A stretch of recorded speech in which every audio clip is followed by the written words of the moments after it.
Hello, welcome back to Book Club, Hot Girl Book Club, or affectionately referred to as Hot Dog Book Club, which I did to myself, but I'm happy about it.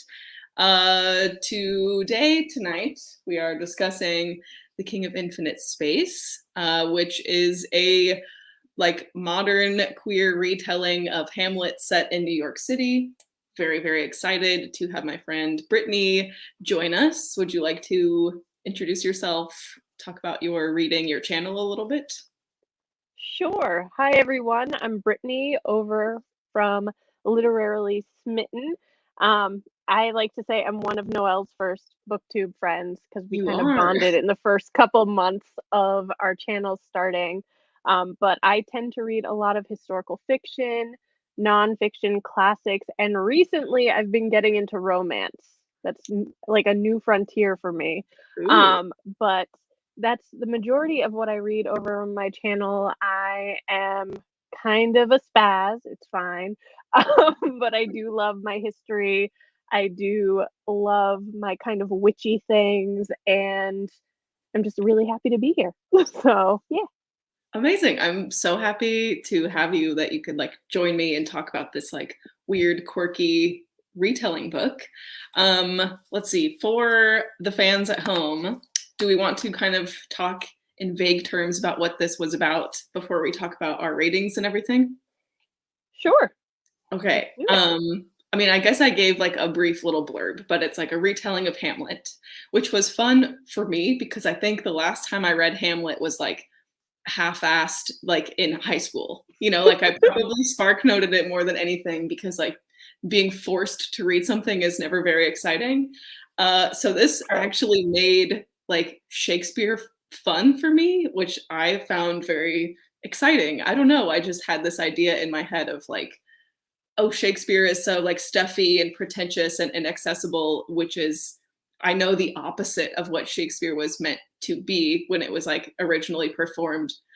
So I felt like I got a true sense of that, even as ironic as it is to get that through a retelling.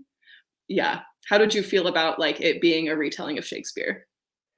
Um, this was like a book that was completely like off my radar until the Hot Girl Book Club. It is not a book that I would have necessarily been drawn to because it is really like out of left field.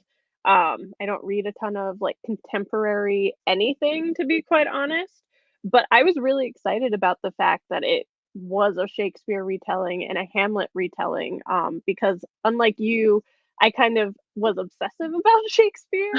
Um, so like, yeah, I read it in high school, but then I went on to take, I think, 2 or 3 seminars in college on Shakespeare, one of which was on just adaptations of a single play. Wow. So I was just like, this is gonna be a lot of fun. I didn't really know what to expect because of like the way they described it, like a queer modern retelling set in New York City. I had no idea how they were going to pull that off, but I was really excited to give it a read and kind of see how it approached Hamlet and like what I personally felt like were the strong themes, or anything like that, like how they would make it work with this setting. So I was very excited about it. Amazing. I feel like you kind of perfectly set us up to talk about what we thought about it. What was your rating of this book? So I ended up actually giving it 4 stars, which Okay. for me is pretty high.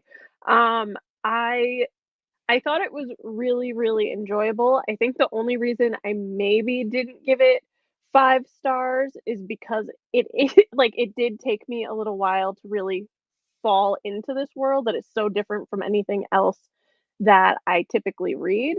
So there was a bit of an adjustment to it, but I thought that the way it approached actually retelling Hamlet was really, really clever. And I really enjoyed the characters overall. So I really didn't have many like nitpicky things to complain about. I think just for me, it's not a book that 5 stars for me are books that I would reread, something that I would could see myself revisiting. I don't know if it hit that sort of level of love for me quite. But it was really good. What about you? I think I feel like exactly the same. I also I finished it today, like this afternoon, so it's still kind of fresh, but I think I'm settling on a 4 stars also. But I do think it would be one that I would be down to reread. One of my favorite things about it was how it felt very Shakespeare-y, even just reading it, even Mhm. though like this is a novel, Shakespeare's plays, but there were so many like artsy lines, but also really funny lines. Like the insults felt so perfectly Shakespeare to me. Like there was a lot The of parts wit that was yeah, so great. The wit so was good. amazing. So good. Everything I about loved Uncle that. Daddy Claude and like all of the insults about Claude was so good. So I would But be also just, like, the banter between Horatio and Ben, like, yes, on a regular basis. I was just like, "You 2, I could be friends with the both of you." Like, you are the sort of people that I would've, like, sat down and drank a bunch of wine or beer with in college because the 2 of them were hilarious. 100%. And I love we'll talk about all of the characters like very deeply. But Yeah. yes, agreed. I love like the friendship and chemistry and everything between like their Mhm. dynamic and how it was written. I read this like a blend of audiobook and physically. So there are parts of the book Okay. that I really like highlighted and tabbed, and then there are big blank spots where I listened to it, and then there's parts where I like picked it up again. But yeah, I think it would be one where I would be, like, totally cool to revisit it, especially, like I mean, I know how the play of Hamlet turns out, so there was a lot of, like, things I was expecting going into it, but still the way it unfolded in the book was exciting, and Mhm. fresh. I would agree with that. I would agree because I mean, I feel like everyone knows how Hamlet ends, so part of me was like, "You know what to expect." Like, I Yes. was expecting something along those lines, but I really, going into it, had no idea how it was gonna work, or how we were gonna get there, so when we finally do get to it, it was still very exciting. I didn't feel like it was something I'd read before because I've probably read Hamlet 4 or 5 times, probably seen several play adaptations of it, so I was intrigued, but it was a lot of fun. I was glad that I got to read this one because, as I said, I would not have picked it up on my own. Yeah, it was definitely a funky one where every time I thought about it or, like, heard about it or was deciding like what the book club picks should be, it just really stuck out to me because it did feel so unique. And I'm Mhm. glad that we went for it. And I'm glad that you're such a Shakespeare nerd so that you can fill in some of the holes for me. I will How do try you without putting feel anyone to sleep. like as far as like simply an adaptation or Mhm. retelling of Shakespeare, how do you feel it stands up to other adaptations, novels or otherwise? I think it actually did a really good job of, like, adapting Hamlet because I do feel like a lot of the sort of key themes were there, which to me, like, with any adaptation, that's kind of what I look for, like, which themes do they focus on? Which themes do they discard? Do they cover all the themes? How do they address them?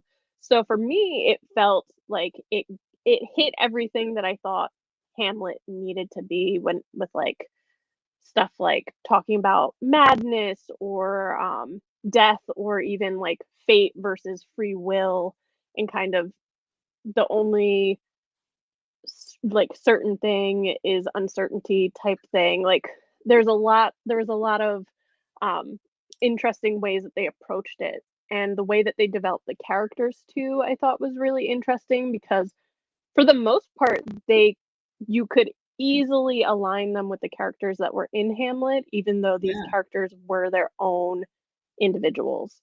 Like, still felt true to who they were supposed to relate to, and even in some cases, when I think they were, like, a blend of characters, it still made sense. So, overall, I thought it was really successful, um, for an adaptation in general, but definitely for one for Hamlet.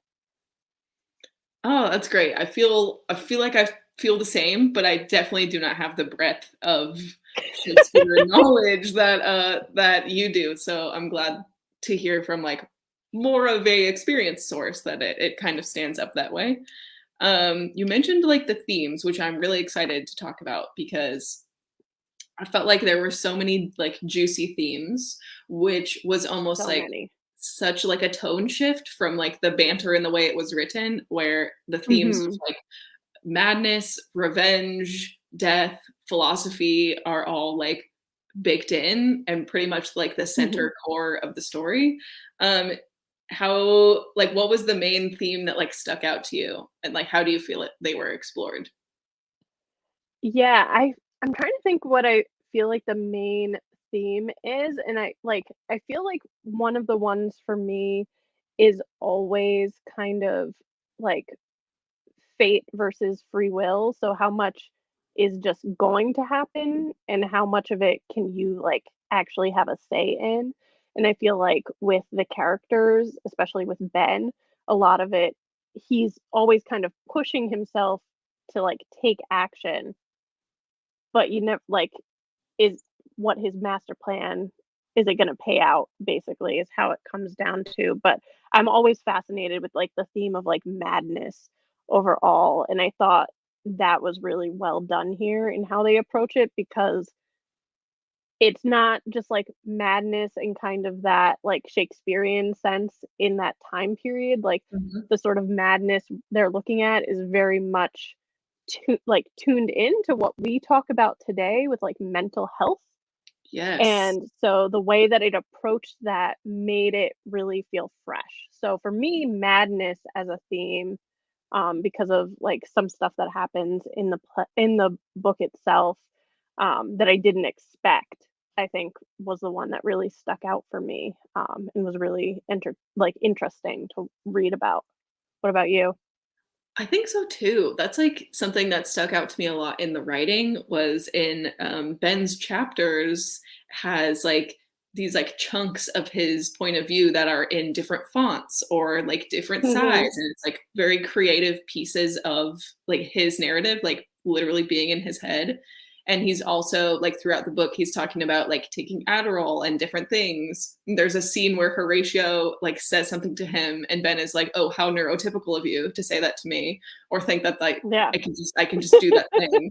Where yeah, it did make me think about like mental health and neurodiversity like playing into the Hmm. story and the character of this like reimagined Hamlet. I thought was so Yeah. interesting and such a cool delivery to get that through like to the reader through like those like little writing changes through as simple as Yeah. like changing the font in this one part.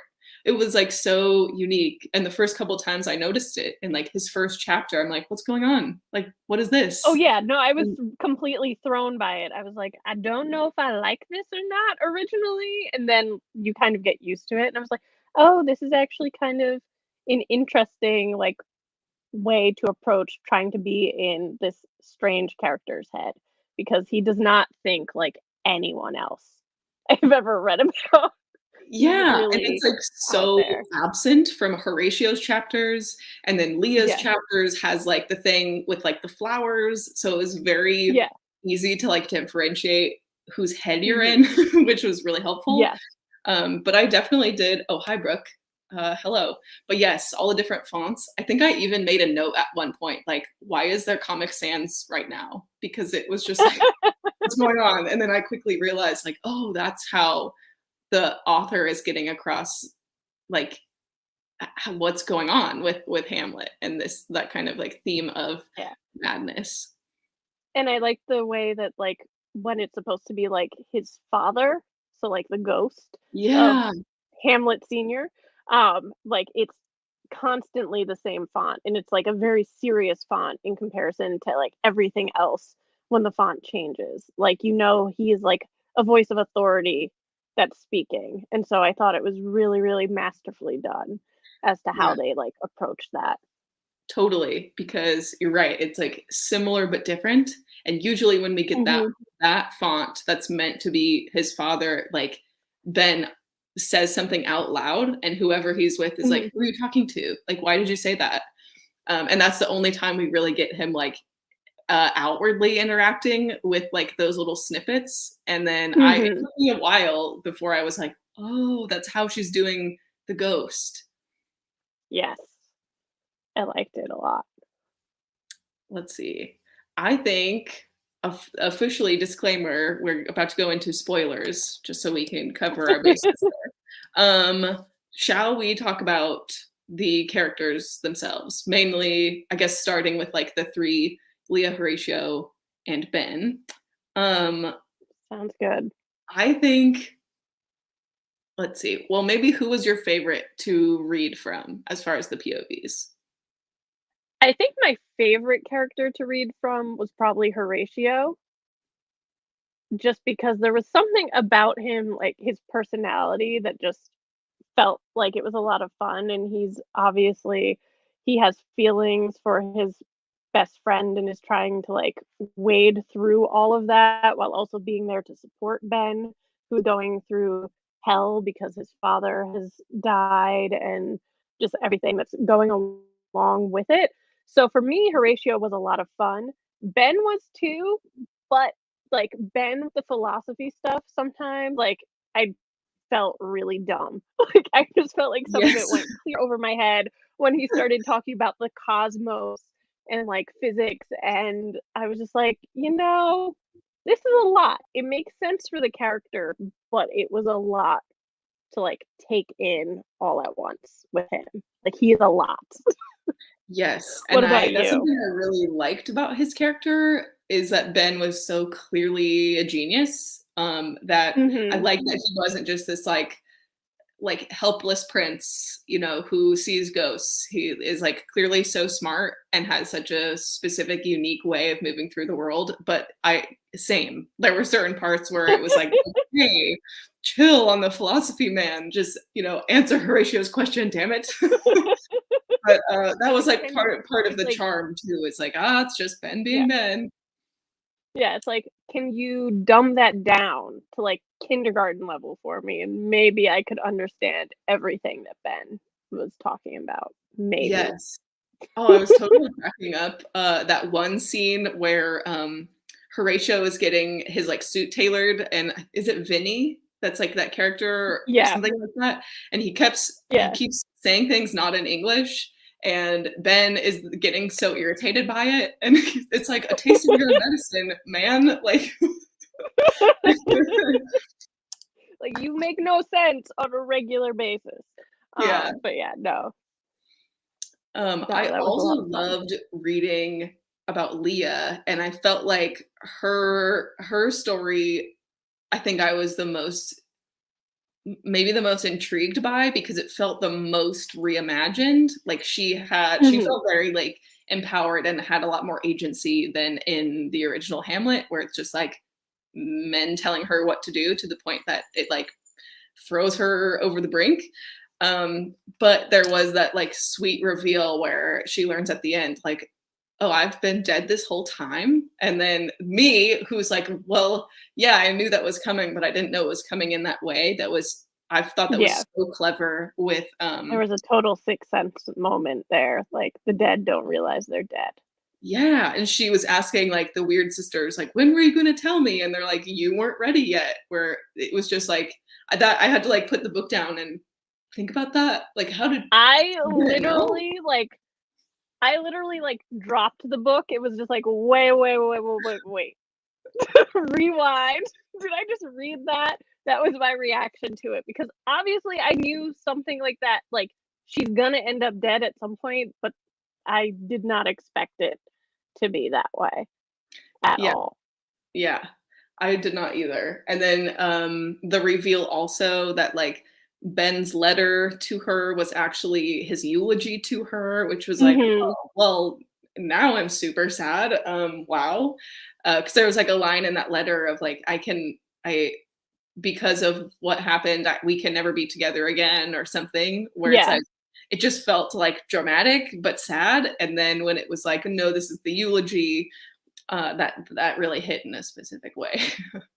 Yeah, it did. It's interesting though because for me, you like talked about her feeling empowered, and that was one of the things that I like in the description of the book. They say like it's a feminist retelling, and I honestly don't know if I felt like that was valid with Leah because for so much of it, she's doing what the Weird sisters are telling her, That's and she true.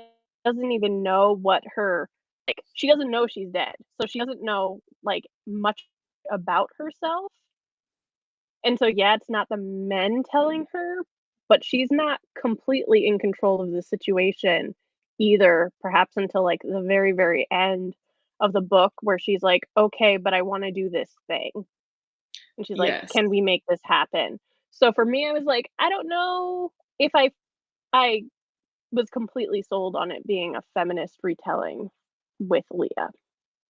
I think I would agree. It was, like, a little bit iffy at parts, and she does kind of have this Yeah. arc of, like, "Wait, like, did you put, like, a bonding spell on me? Am I just your servant, Mhm. like, moving about your will?" And then she puts together this, like, bouquet all on her own, and Yeah. has this kind of whole, like, thing happen to her. She's like, "Oh, my spine feels straighter after I finish the Yeah. bouquet." And then she Yeah. feels like more confident talking to what's his face, Robin. Yeah. After that, I feel like that was the turning point for her, where she's like, okay, I have some confidence in my Right. skills. I can stick up for myself. I do have some agency, but she still didn't know she was dead at that point. So that Yeah. part felt backwards to me in kind of a cool way, but still, it took a while for her to like get to that point. Right. Yeah, she didn't have that agency from the beginning, which I mean, I guess it's more a story of her journey, kind of like a coming of age, but it's more like coming into her own or coming into her own power. But I don't know, I'm not completely sold on that aspect, although I found Leah totally fascinating and her Yeah. relationship with the Weird sisters too, which did because I'm the Shakespeare nerd, but when I started Yes. reading about the Weird sisters, which they don't give them that name until later in the book, Yeah. and if they had, I would not have lost my mind. But they were the Weird sisters, they refer to them as Mamselle, Mama, and Mama, Mhm. and when they introduced them, I was just like, Hamlet doesn't have 3 witches, that's Macbeth. Where are Mhm. these characters coming from? And then when they say, "Oh, yeah, it's the Weird sisters," that's what they're called in Macbeth. And the same thing with Robin, he's Puck from A Midsummer's Night Dream, and he even has the line that Puck is famous for saying, and I was just like, "Oh, so we're bringing in all the Shakespeare. Lyndsay Faye is a Shakespeare nerd extraordinaire." That's so So much I fun was because I very did not catch those things. I was like, "Oh, this is so creative. Who are these people?" I was like, "Maybe so Brittany I will enlighten me." So perfect. You answered my Yeah, so questions. I was very excited about that, because I was just the Weird sisters from the beginning, I was just like, they kinda seem like double boiling trouble, Yeah. that that's that's the vibes they gave me from the beginning, I'm like, "But that's a different play." And then when Robin comes up, I'm just like, Robin I'm like, "Puck?" Puck is a troublemaker. And then he actually says the line, and I'm like, "Ah, okay, so I'm not losing my mind. I'm not seeing connections where connections don't exist and reading too much into this." But I thought that was very clever that she took those different elements from different stories to kind of make Hamlet her own, so that was fun. Yeah. What was the line? Oh, I think I marked it. It's, "What fools these mortals be." Oh, So, yeah. yeah, on page 317, Um, he's sipping champagne and he says, "What fools these mortals are." I think in Midsummer's Night Dreams is "What fools these mortals be." But Wow. I was just like, "You're Puck!" I got really excited about it. Gotcha. I was like, "I knew it! I knew it all along." But yeah, so that was a fun moment. That is super fun. Yeah, I like that because in my mind, I was like, "Wow, we're really taking liberties with Leah's perspective." Great, but yeah, I Yeah, mean, she had that whole other backstory with well, Yorick is in Hamlet, but it was like Jorvik. or something, Yeah. with, Yeah. like, the twisted pick a card thing that is, like, Yes. has nightmares about, and her whole, uh, like, dealing with addiction and being an alcoholic and, like, her, like, Mhm. recovering and dealing with that. It was like, wow, we really get a lot from this version of Ophelia. Yeah, no, I think her character for sure. Hi, Katie. Her character for sure was the one that I feel like the most liberties were taken with, Mhm. but I feel like you also kind of have to because Yeah. in the other Hamlet, she is literally just like a body Yes. there so that there can be something tragic happening, which is why she has no agency because it's like, okay, make someone who loves Hamlet and then tragedy strikes, and that's really the end of it, so you have to take liberties with her. She does definitely doesn't have as much, like, stage time, as it were, as the other characters, so you do kinda have to make it up as you go, and I think that, like, introducing the weird sisters who are kind of like the Fates and also just these old crones to be, like, those, like, strong female characters for her to, like, learn from was really interesting, and then having her kind of be adversarial with Robin, AKA Puck, was also interesting. Yeah, I like that they tied it in with, like, Ophelia's flowers as, like, a symbol from Mhm. Hamlet, where they're like, "Okay, let's Yeah. run with that." Leah does bouquets now, very literally, and is an artist, and has, like, random flowers pop into her head all the time to give things, like, very on the nose symbolism.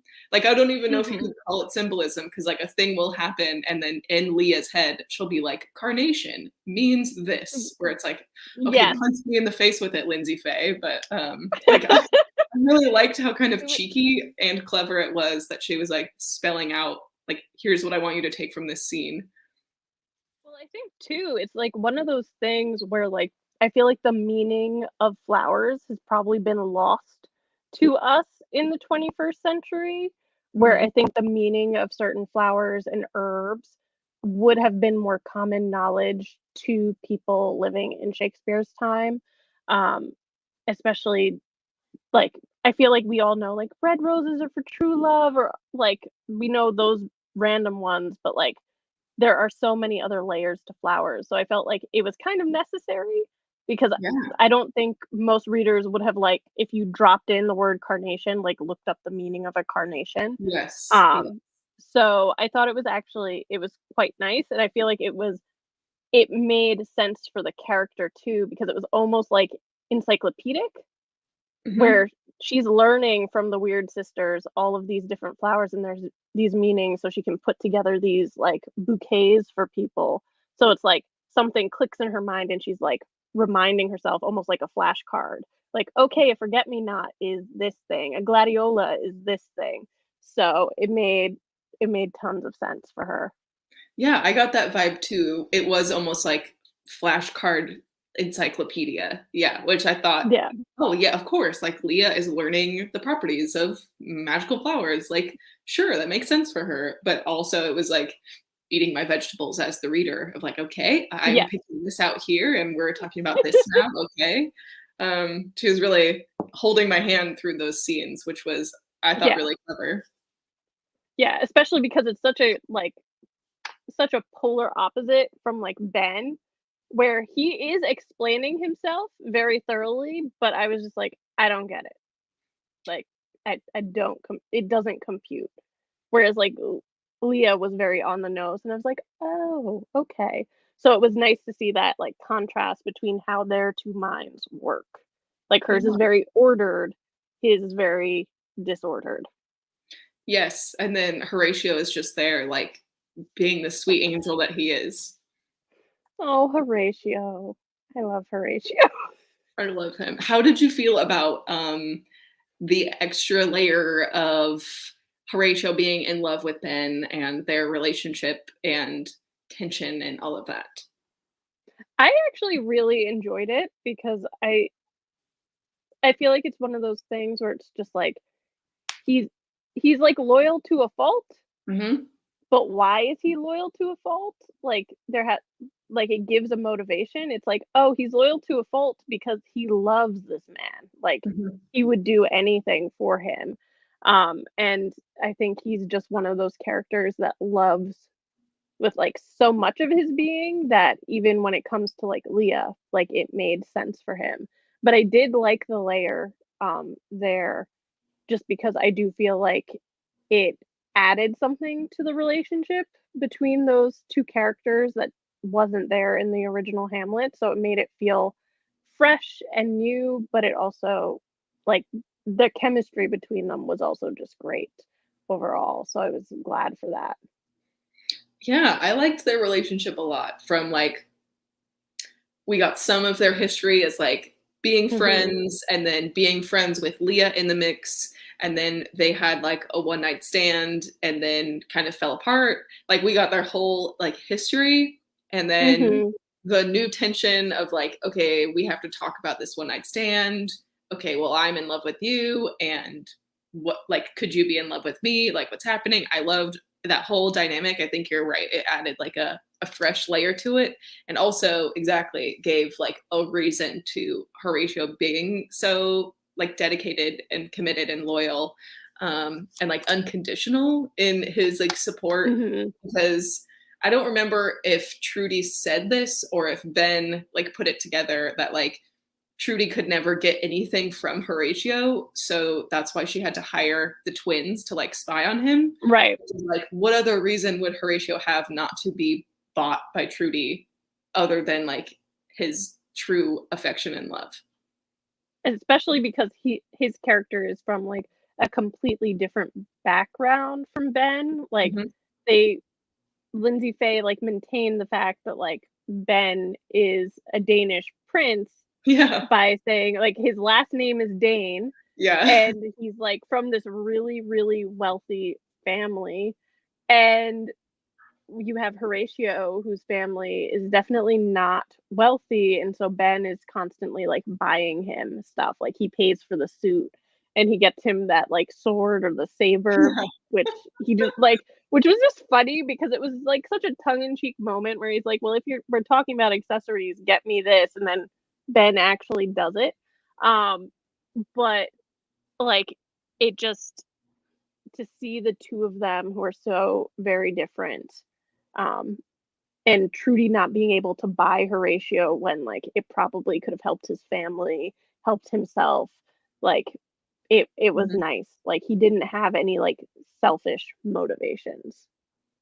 Yeah, he's just such like a noble, good man, and I Yeah. loved him, and I'm glad that he lived to his ripe old age was like the very last page of the book. Yes, So I'm like, yes. okay, He if Horatio dies, I'm gonna lose it.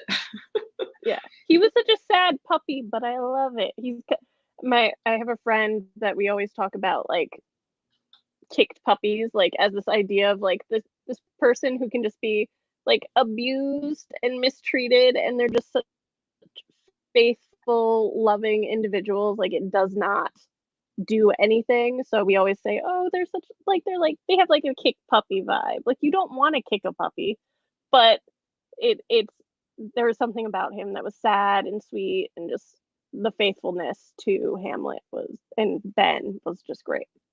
Yes, I loved Horatio. I loved being in his head because it felt so opposite from Ben's, which is Yes. they really, like, fit together in my head. It was, like, after, like, a long Ben chapter, it was, like, "Put me back in Horatio's head." Like, I can't do much more of this. So it was, like, a very, very clear contrast to me.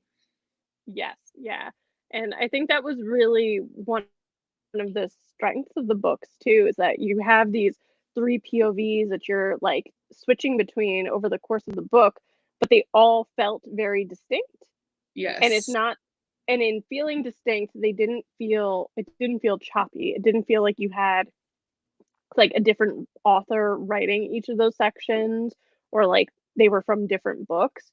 It was consistent in that way, but the characters and their, like, the way that they thought and spoke and everything was very authentic to each of them.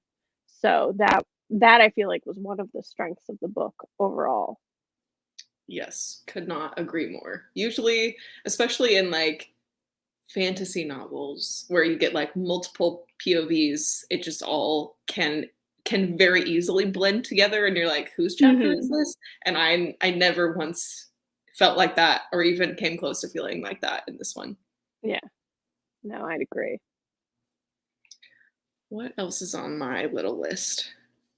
Um, how did you feel about like the part that like magic and maybe not magic, but a little bit of like witchy stuff or something surreal going on, that kind of like the unknown layer or even like the dreamscape layer of things that was going on between Leah and Ben.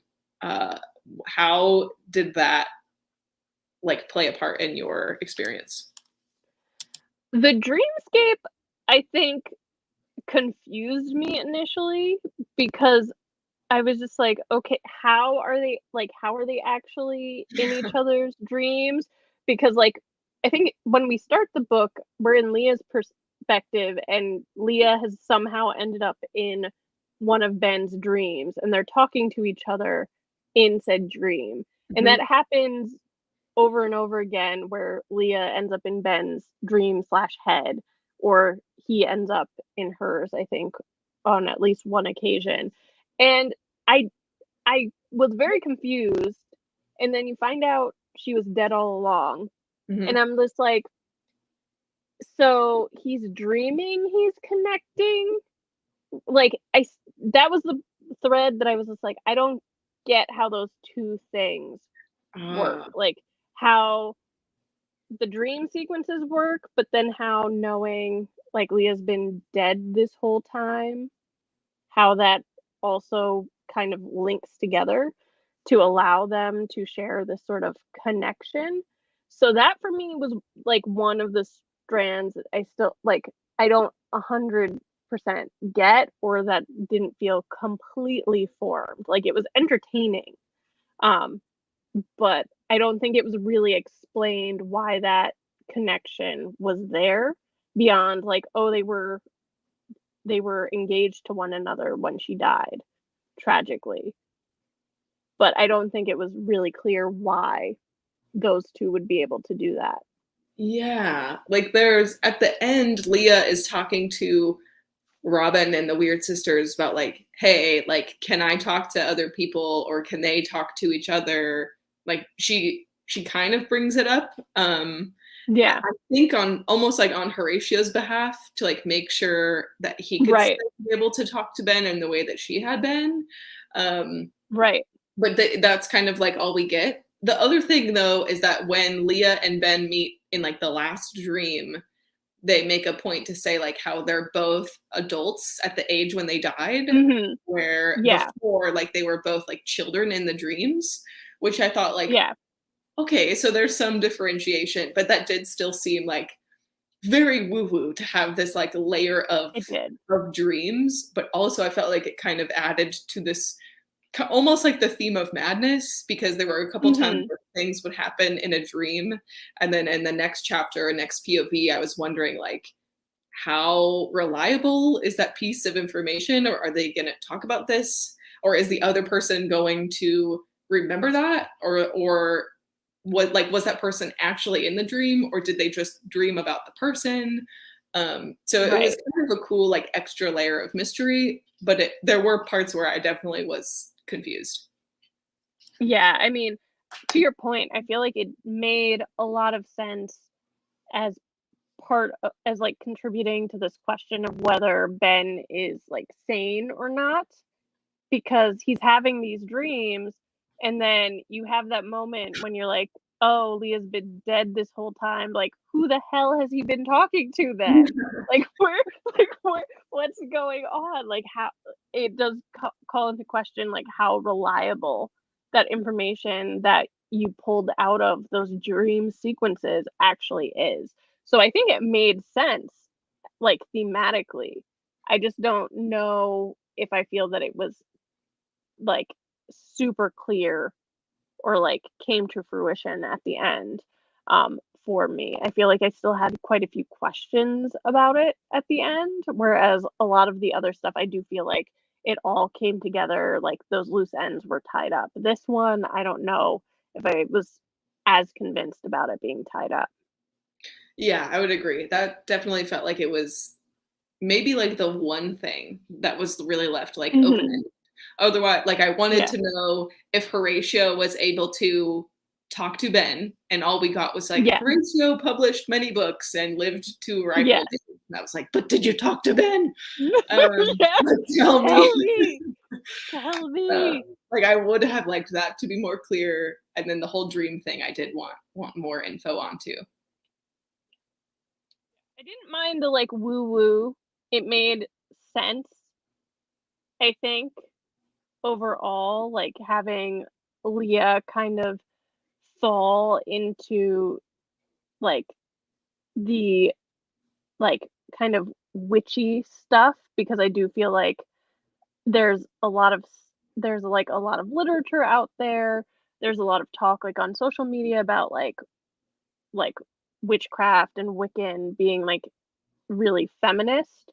So it made sense for the character. It also made sense as like a way to make her understanding of like the charms and sort of like the power of the different flowers she's using. Like she's she's basically a hedge witch, for Yes. lack of a better term. So it made sense, the witchy things. But Yes. the dream, as I said, not sure.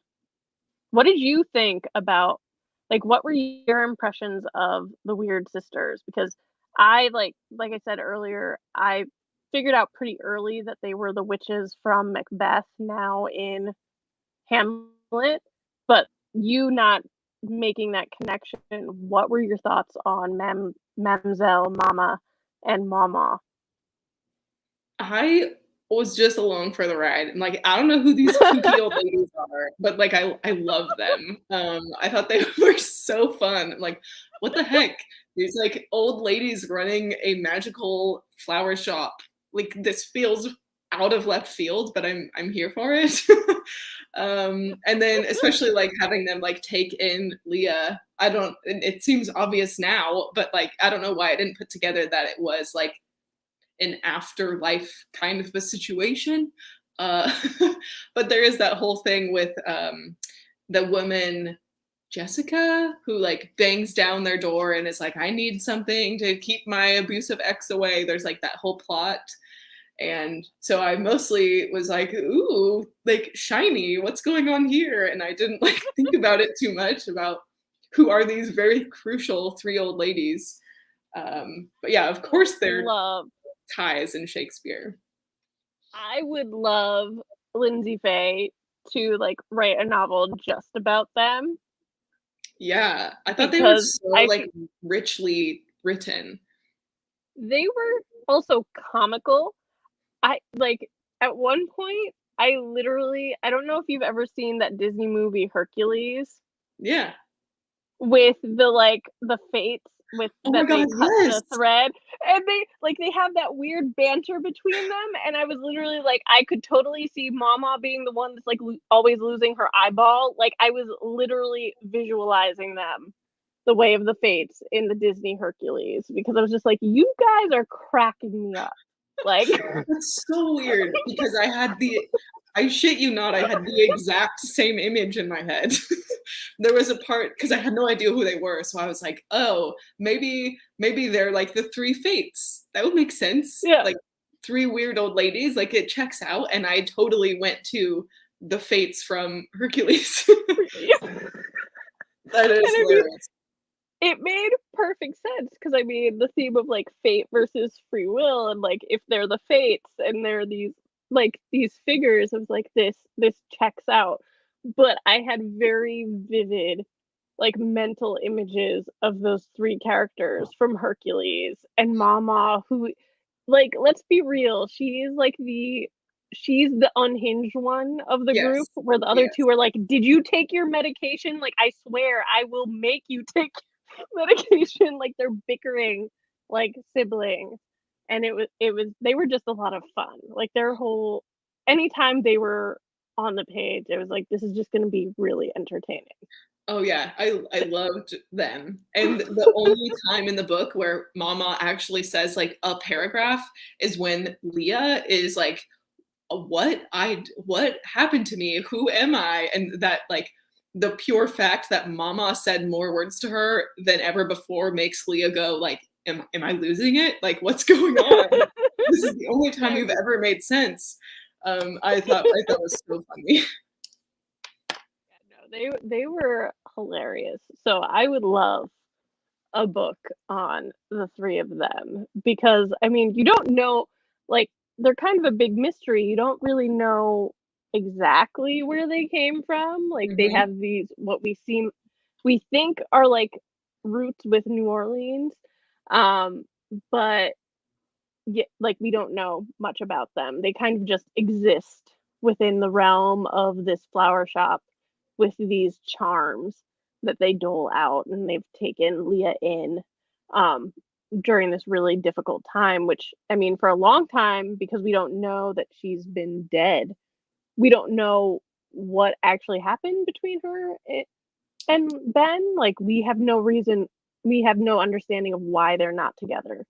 Like, we Yeah. know they were engaged, we know they're not now, we know that Ben and Horatio had the one night stand, but, like, that's all left in mystery, and they take her in, and she's with them for what? It's over a year, isn't it, like, nearly 2 years or I think something? it's like almost 2 years. Yeah.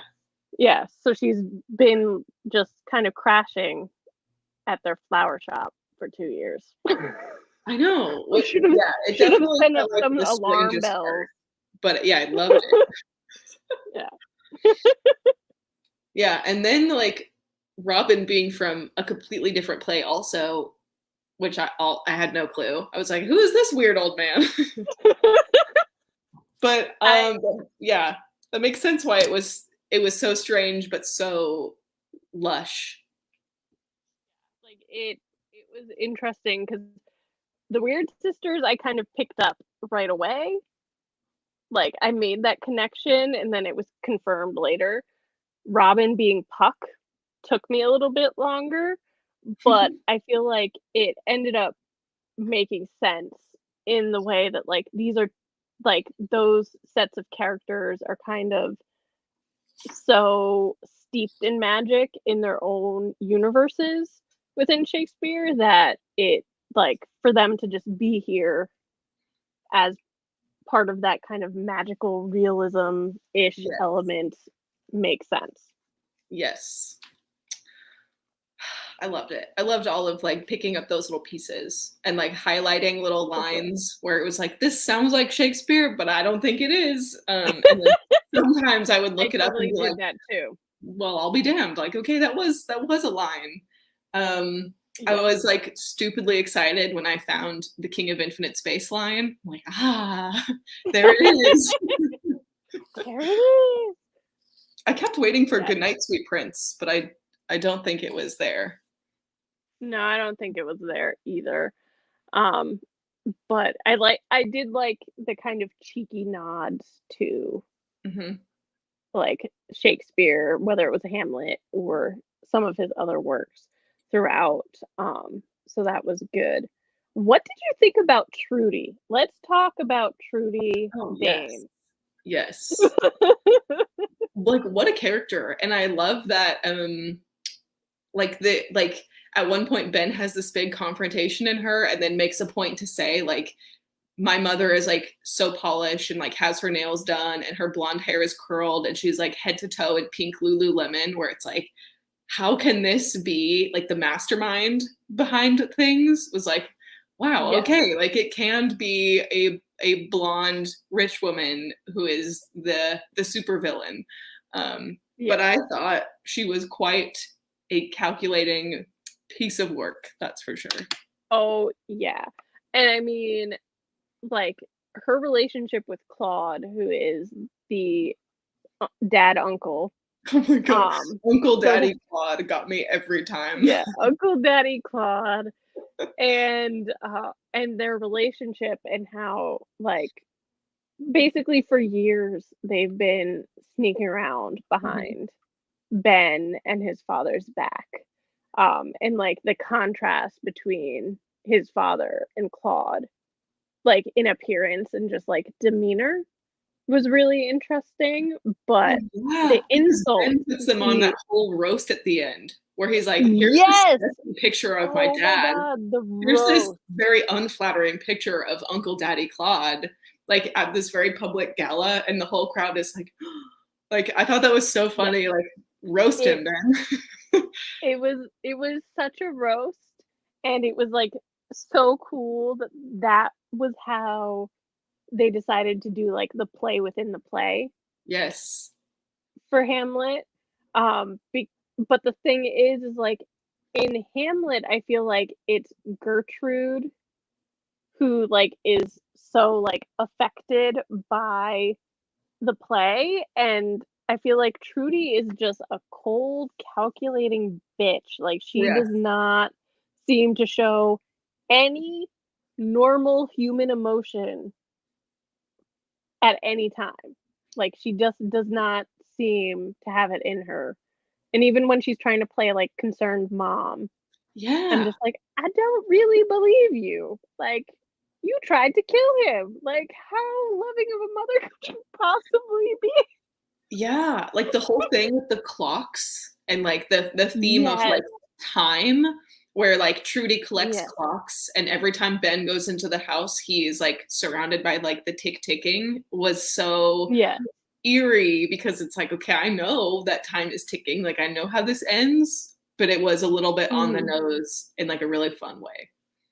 Yeah, no, I think Trudy, man, I knew she was, like, you kind of, like, there's something fishy about her, but for Mhm. her to end up being, like, the actual kind of supervillain in all of this was really kinda cool, um, because it's like, how often do you have a female supervillain?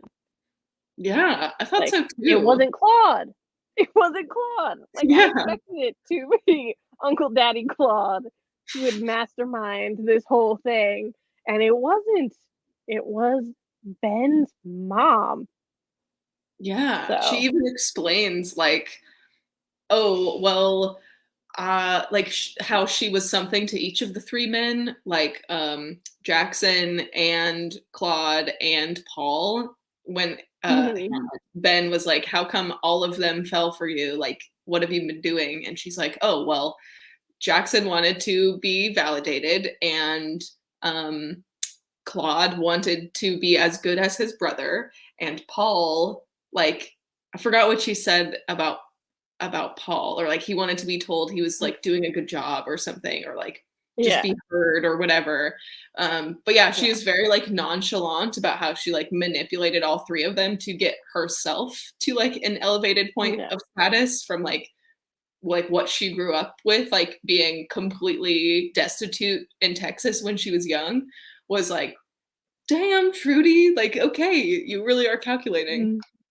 n no human emotions. Like, she just she was kind of like a robot. Like, she just she did what she felt she needed to do to get to whatever end she wanted. So she was quite an interesting character to see, especially like her whenever she's interacting with Ben and they're talking. Yeah. Um, it because he just hates Claude on principle, but it's not Claude. It's Claude's kind of he's an somewhat innocent bystander because he's been manipulated this whole time. I think Horatio even says something about that. Like the only person that doesn't like Claude is Ben, and it's on Yeah. principle. Where like that might have been one of Horatio's chapters where he's talking about how like Claude is so like genuine and kind and kind of a Mhm. doofus, but like he means Yeah.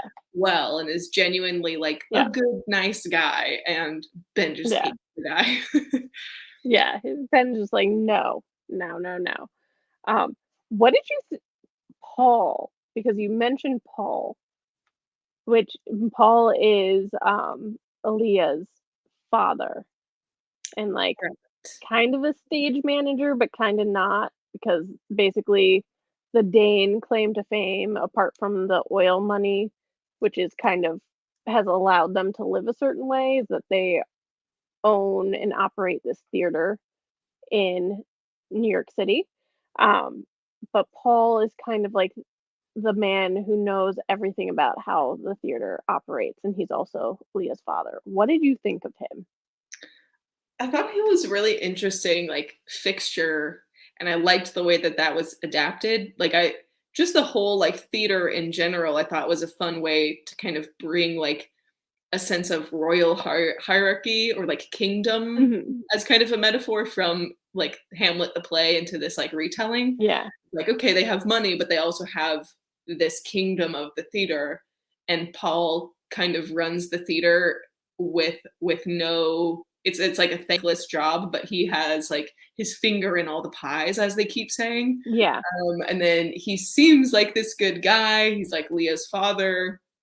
And then suddenly it's like, no, I want the power. You're gonna die, and it feels very out of left field. But I also know, I mean, that was like the play on the duel. You know, there's this like Yeah. duel where they die, except that in Hamlet, isn't it like all at once? Like at the end with the Um, duel, or is like the there Paul is a character duel at the first? end, but I think Paul ends up being like this amalgamation of Polonius and Laertes, and Polonius Yeah. is Ophelia's father, and Laertes is the brother, Mhm. and I'm blanking, but I feel like Laertes is the one that accidentally gets stabbed through the curtain I by think you're Hamlet, right, kind of because that was one where earlier I picked on out, I'm like, in. "Didn't Ophelia have a brother?" So that would make sense that Yeah, he was like both. so I think he was, like, kind of a combination of those 2 characters, which is why he kind of dies the way he does. Um, but I thought it was kind of interesting the fact that he was, like, in love with Trudy. He had this, like, relationship with Ben and Leah as, like Yeah. as, like, the father and future father-in-law. Um, but he was also a character that I was just like, "Oh, you have some issues that you need to sort out, my friend." Like, Yeah. you you you've Yeah, got he some was issues definitely, there. pretty frazzled and Yes, so like, high-strung. it totally makes sense.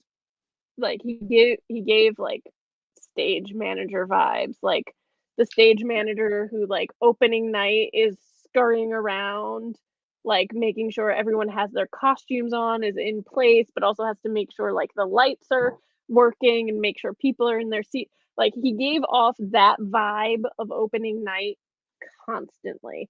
So Yes. so it kind of made sense that he was really the one who understood the theater overall. So, that was cool, and I mean, I thought it was clever that she added this theater element because, I mean, performance is so big in Hamlet, whether it's, like, the play within the play that we talked about, or whether it's, like, someone putting on a performance, like, Trudy is acting a certain way Mhm. to manipulate the men to do what she wants. And you have Ben who actually puts on a performance to see how they react and has Horatio watching them, like, tell me what their like reactions are so can figure out who's Yeah. guilty. So I thought that was really clever, like, and also obviously Shakespeare, like he's a playwright, so like pulling that all in and making it kind of a prominent part was really fun. That's so interesting because when I read, another Shakespeare retelling, Hagseed by Margaret Atwood a couple months ago, which is a retelling of The Yeah. Tempest. It's also Mhm. like a play within a novel, which was really clever because the book is a retelling of The Tempest, and within the book retelling of The Tempest, they put on a play of The Tempest. So it's like me, Yeah. who was not familiar with The Tempest going into it, suddenly is bombarded with like three different strings of The Tempest within the book, one of which being like Shakespeare and plays and theater, but also like the layer of performance and the different characters and Yeah. themes and metaphors all within that was so interesting, which also just reminded me of the Ariel character is like a big Yes. part of the Tempest. And I didn't put together Mhm. until we were just now talking about this that Ariel in this book may have been taken from the Tempest if there's other characters from other Shakespeare plays. What do you think? Yeah, that would check. That would check out. Because I think that's what I think that's what she ended up doing is, like, there's so much in Shakespeare, so why not use those characters to fully develop this world? Because it's an adaptation, so you can kinda do whatever you want. Um, but I don't think I made the Ariel connection, but it does like, that does check considering we already have Puck, we already have the Weird Sisters, like, it makes a lot of sense. We have Rosencrantz and Guildenstern, which they the way they portrayed them as the twins was also just really funny. Yeah. Um, but we have all of those characters, so I actually thought that was kind of nice. But Ariel was interesting too, because I feel like Ariel was one of the, like, few characters who were, like, seemed genuine in wanting to, like, assist Ben and Horatio, because Yeah. it's, like, Ben and Horatio trying to solve this mystery, and, like, it all starts because Claude inadvertently delivers Ben, like, Jackson's stuff from his office after he's died, and Ben goes through it and finds these tapes where Jackson is saying, like, "I think my brother's trying to kill me," like, super paranoid, and Claude doesn't realize he's delivered that to Ben, and, like, he brings it up to people and they're like, "Oh, like, it doesn't really mean anything, like, he was really paranoid, like, he was going through things," and Ben is like, "You literally have footage of him saying this," and, like, Paul was like, "Oh, well, I was the one that, like, held the camera because your father was a complete Luddite," and I'm just like, "Did no one think this was a concern that this man is saying he thinks his brother's out to kill him?" And Ariel is just like, "Oh, yeah, I'm gonna help you as best I can, like, Yep. I'll feed you what little information I have," but Ariel was fun. Yeah, But which yeah, like no one now seems to take it seriously. yeah, yeah, which I mean makes sense because Ariel in The Tempest is like this like helpful fairy kind of a figure where it's like, "Oh, sure, Yeah, like whatever you need to progress your journey." So I guess that makes sense. I'm glad I yeah, put that together. yeah, I did Ariel didn't stick out too much so much to me, which is funny because his name is the same in both, and I picked up the 2 that have different names. Um, but but but yeah, I like Ariel was an interesting character. I mean, I feel like that whole theater, like everyone who worked at the theater, because you have like Paul, you Mhm. have Jorvik, or however you pronounce his Yeah. name, and then you have Ariel, and like everything that how they all interact. And they're all very, very, very different. I did not expect as sinister an angle with Jorvik, or Yeah. however you pronounce his name. Did not see that coming. That Yeah, it was that dark. was unexpected. That was dark and twisty. Even for a Shakespearean tragedy, that was dark and Yeah, I know that was one where I it took me a while to put those pieces together because it felt very like, where are we going with this? But it was yeah. interesting and made a lot of sense for like Leah's character in particular, I thought. Yeah, no, I do think it made sense because it gives reason to why she's kind of as, like, troubled as she is, because, yeah, we like, there's the fact that her mother died when she was quite young, and so she's been raised by her father, but she has, like, demons that she's dealing with, and so it gives it makes some sort of sense that she would be like burdened with this, and that Ben kind of eventually gets to the point where he understands or sees the connection. Um, I figured it was Jorvik who was the like body that was discovered Yeah. in the like fire originally, but it like the other bits that fell into place, I did not see them coming. Yeah, I thought that was a very, like, twisty but interesting, like, extra thread that we got. Yeah, for sure. For sure. Well, do you have any final thoughts or, concerns, questions, poetry about this book? To be or not to be, no. Yeah.